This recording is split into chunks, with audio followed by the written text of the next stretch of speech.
أعوذ بالله من الشيطان الرجيم. بسم الله الرحمن الرحيم.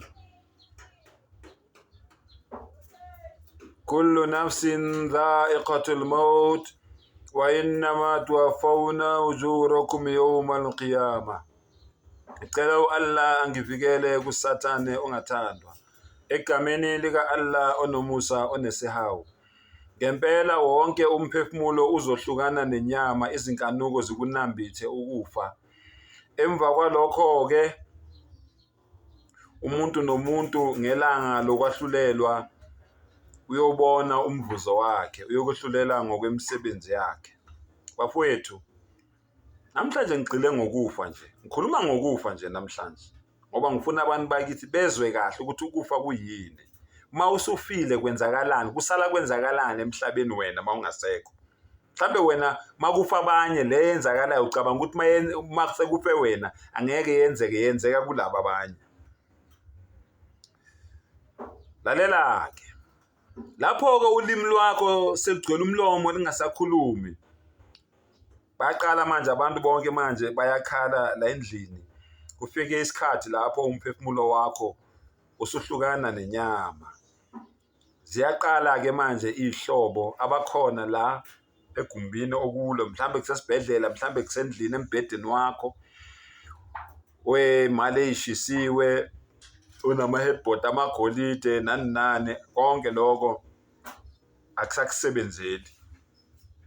Bayaqala manje bayakhala uma ngabe sebebona ukuthi ngempela umphefumulo usuhlukene nenyama, babodwa abakhalayo. Sekuyaqala manje ihlobo ziyahlangana ukuthi manje kuzokwenziwa amalungiselelo omngcwabo. Lokhu sishile isililo la endlini, khala omakhelwane, khala abangani, ukhala kade usebenza nabo, wonke umuntu uyakhala, kodwa izitha zakho zona zijabulile. Bonke abakade bekunyanya, abakade bengakufuni bajabulile, bathe ekugcineni wafa lo sathane. Thanks for going. Ekugcineni soke siphumule. Ubani oyofakaza ngawe uma usudlulile kulo mhlaba? Abantu bayofakaza ngawe bathini wena mangabe usushile lo mhlaba? Izitha zakho ziyajabula, izitha zakho ziyathokoza ngokufa kwakho. Abanye ngaleso sikhathi baplena ukwehlukanisa amafa akho. Awukangcwatshi, isidumbu sisalele la. Sebeyaplena already. Abanye baplena emqondweni, mina ngizothatha imoto ethize, mina ngizokwenza lokhu, mina ngizothatha umuzi osendaweni ethize, mina ngizothatha isitoro, mina ngizothatha amateksi, mina ngizothatha ukuthi nokuthi. Ayikafundwa ne-will, kodwa sebeyaqalela abantu bayaplena already ngama-estates wakho. Allahu Akbar. Kodwa wena ongasekho usufana nomuntu obhajwe kunoxhaka. Wena ongasekho usufana nomuntu obhajwe kunoxhaka.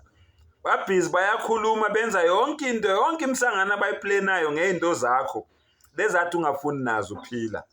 Bafowethu, lezo lezi esinazo sibolekiwe. Lokhu kuba ufakazi ngoba uma ungasekho wena usakwazi ukukhuluma, usakwazi ukubeka uvo ngeinto zakho. Akusezona ezakho, ububolekiwe. Sekukhuluma laba abangayisebenzelanga nokuyisebenzela. Bafowethu-ke, lesi-ke ngempela-ke isehlo-ke lesi sempilo esingeke sibalekelwe inoma ubani, okungamelanga singatshazwe nanoma ubani. Kodwa thina kunzima ukuyibona lento le ngoba ayikafiki kithi, noma ifika emndenini yethu kodwa ngoba ayikafiki kuwe. Noma kufika isikhathi siyakhuluma, yazi ngelinye ilanga umuntu yazi siyadlala ngayo ukuthi yazi umuntu awanda umuntu mangabe sekafile, labantwana bazoyenzana, umuzi wami bazomphatha kanjani, unkosikazi wami, abafowethu unkosikazi wami bazomphatha kanjani, bazofuna ukumngena. Unkosikazi wami mhlawumbe uzophuma ushiye umuzi wami athole omunye umuntu, into zami uzothatha omunye umuntu amfake la endlini azohlukumeza abantwana bami. Kuningi nje sikhuluma ngako, sijoka, singakhulumi ngako serious. Allahu Akbar. Kodwa ukuthi ukufa i-reality, ukuthi ukufa ngempela ungqo into ezokwenzeka, asiyibeke emqondweni leyo nto leyo.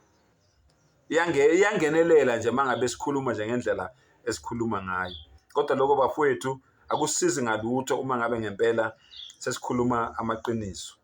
Okay, okuzibuze nje ngelinye ilanga mntana sekhaya, ngoba phela namadoda seyayiphondla namhlanje. Nawe-ke wena sitabane, nawe wena ngqingili, nawe wena-ke wena nkonkoni, ma umile lapho uyindoda uyiphondla lapho ngalawo maphonzo or whatever lo okuthengile average lane or kuphi la ukuthenge khona ko-Unilever, la ukuthenge khona emakhemisi, la ukuthenge khona lokho uyiphondla ngako.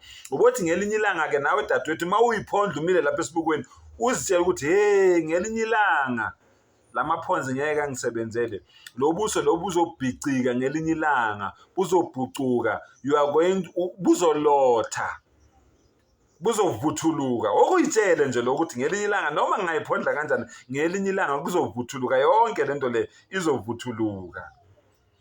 Njengoba ngiyikhukhumeza kangaka, njengoba nginempakamo kangaka, ngelinye ilanga leyo mpakama leyo iyodicilelwa phansi ukufa, izokwehliswa leyo mpakama leyo. Njengoba ngihamba kangaka emhlabeni, ngimuhle kangaka, ngihambela phezulu, ngeke ngilingane nani nezintaba, futhi nomhlaba ngeke ngiwubhoboze, kodwa ekugcineni lo mhlaba lo nyobe ngingaphansi kwawo. Ngelinye ilanga lemizimba yethu izobe iyicucu ngaphansi kwethuna. Okuyitshele nje lokho mfowethu, ungasabi, uyikhumbuze nje wena, uyibuke esibukweni, ukhulume nawe, ungakhulumi nabanye abantu, ukhulume nje nawe. Angithi yabona, ngelinye ilanga okuyitshela ukuthi abantwana bakho bazosala beyindandane, noma mangabe umntwana uthi ngelinye ilanga abazali bami bazosala bekhala mangabe kuzohamba mina kuqala, ihlobo zami, abangani bami bazohlala bekhala, ogogo nomkhulu la besicabanga ukuthi thina kuzohamba bona, kuhamba iyouth namhlanje, kuhamba intsha. Okuyitshele nje lokho, ungesabi ukuyikhumbuza. Okay, zonke izinto zakho onazo zosala ngemuva, imali yakho, amateksi akho, izindlu zakho, amakhosikazi akho, abantwana bakho, umyeni wakho, odadewenu, abafowenu, konke kuzosala ngemuva. Izitha zakho zosala zijabulile. Ngelinye ilanga umkakho ungasekho uyoqoma isitha sakhe engazi ukuthi bekuyisitha sakho. Indoda yakho iyothatha umfazi imede wena ma ungasekho, kanti ayazi ukuthi ithatha umuntu obevele engakufuni. Konke lokho nje uboyitshela mfowethu, khona uzohlala ukhumbula ngaso sonke isikhathi ukuthi ngelinye ilanga lesi sehlo lesi esibuhlungu, esingamukeleki, esingajwayeleki, siyeza nami empilweni yami. Ngelinye ilanga ubumnandi balomhlaba buyophela kimi, bona kuphela mina, kodwa bebephelile kimi. Ubokuyitshele nje lokho ukuthi umnandi balomhlaba buyophela kimi ngelinye ilanga. Umcebo wami enginawo, abantu abami, abangani bami, ihlobo zami engisebenza nabo, ama-colleagues, omakhelwane bami enginabo, engiphethe nabo enhlanganweni, lo mzimba ngelinye ilanga uyohlukaniswa izicucu lapha ngaphansi kwethuna. Ubokuyitshele nje lokho mfowethu, uyikhumbuze, bese uyayitshela ukuthi ngelinye ilanga ngiyolala endaweni yabafileyo, umzimba wami uyokwembeswa, inyama yami iyokwembesa amagade othuli, ngiyokubiza ukubola ngomame, ngibize izimpethu ngabangani bami, ngibize inhlabathi ngobaba. Ngelinye ilanga kuyokwenzeka lokho. Ngelinye ilanga yonke lento enginayo iyoshabalala, iy'nyawo zami zonqamuka, ihlakala zami zonqamuka, iy'ngalo zami zonqamuka, amahlombe ami onqamuka, isixhanti sami sokwehlukana, inhloko iyohlukana nesixhanti. Yonke lento leyo mfowethu boyikhumbuza yona. Ngelinye ilanga ngiyobola, ngiphenduke inhlabathi, ngiphenduke ngibe umlotha, ngiyolotha njengembali, ngiyobuna. Oyikhumbuza lokho. Ngakho-ke mfowethu, fulela kusakhanya, uthi nje la ilaha illallah Muhammadur Rasulullah, uyilungiselele. Akekho onelungelo lokukhonzwa ngaphandle ka-Allah, futhi uMuhammad sallallahu alaihi wasallam isithunywa sakhe. Yileyo-ke i-passport yakho, yileyo-ke i-ID yakho, yileyo-ke i-exam yakho ozofika uphase ngayo uma ufika lapha ethuneni. Wa akhiru da'wana anilhamdulillahi rabbil alamin.